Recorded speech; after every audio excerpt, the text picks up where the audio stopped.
Welcome to my new short blog. Rajbari পৌঁছে এই দেখো একদম বাইরে থেকে কিছুটা ছবি তুললাম তোমাদের জন্য।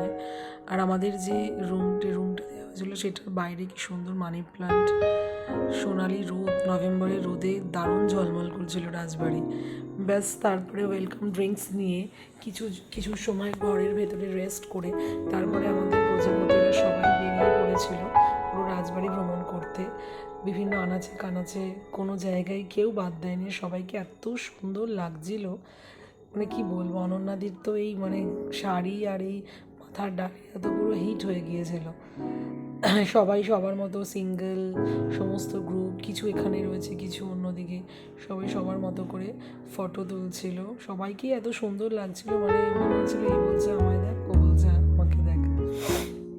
একটু ভালো করে ঘুরে নেওয়া হচ্ছিল যাতে দুপুরে রাজকীয় খাওয়াটা মানে আর একটু মানে খিদেটা বেড়ে গেলে খাওয়াটা একটু পেট পুড়ে আরও সুন্দর করে আয়েশ করে হবে। কিছুজন ঘরের ভেতরেও ছবি তুলছিল। এই যে রুমটাতে আমরা ছিলাম, প্রিয়াঙ্কা দিয়ে আমাদের একজন মেম্বার, এই রুমটাই হচ্ছে বিলাস মঞ্জুরি, বিশাল বড় রুম।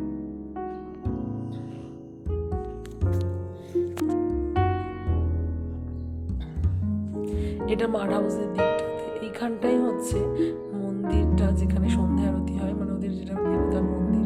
এই জায়গাতেই বিভিন্ন সিনেমার শুটিং হয়, তোমরা অনেকেই জানো। আর যারা জানো না তাদের উদ্দেশ্যেই কথাটা বলছি। আমাদের একটা ছোট ট্রাভেল গ্রুপ রয়েছে, তো সেটা মানে বিশেষত মহিলাদের নিয়ে, তো সেই জন্য আমাদের এই রাজবাড়িগুলো ভীষণ মানে প্রিয় এবং প্রত্যেক মেম্বারদের ভালোবাসায় আমরা এই নিয়ে 5বার এই রাজবাড়ি ট্যুরগুলো করলাম। এটা হচ্ছে রাজবাড়ির পুকুর ঘাট, যেটা একটু রাজবাড়ির থেকে বেরিয়ে এই জায়গার এই চত্বরটাতে। ওই যে দূরে দেখা যাচ্ছে রাজবাড়ি।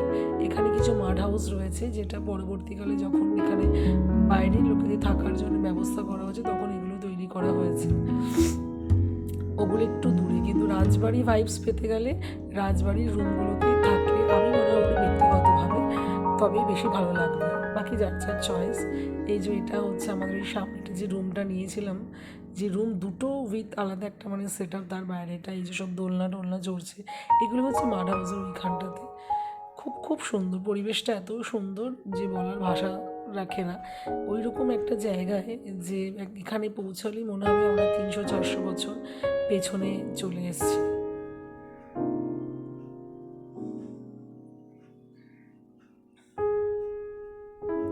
দিনের বেলা একরকম পরিবেশ, রাতের বেলা আর একটু অন্যরকম লাগে রাজবাড়ির পরিবেশটা।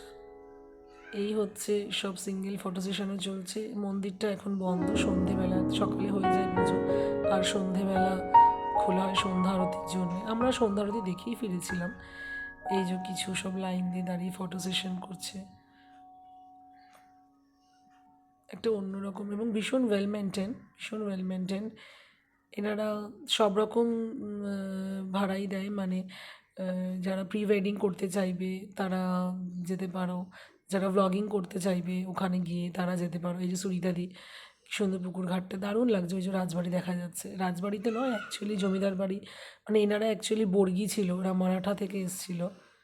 চলো পরবর্তী ভ্লগে নিয়ে আসছি অন্যান্য, পরে কী করলাম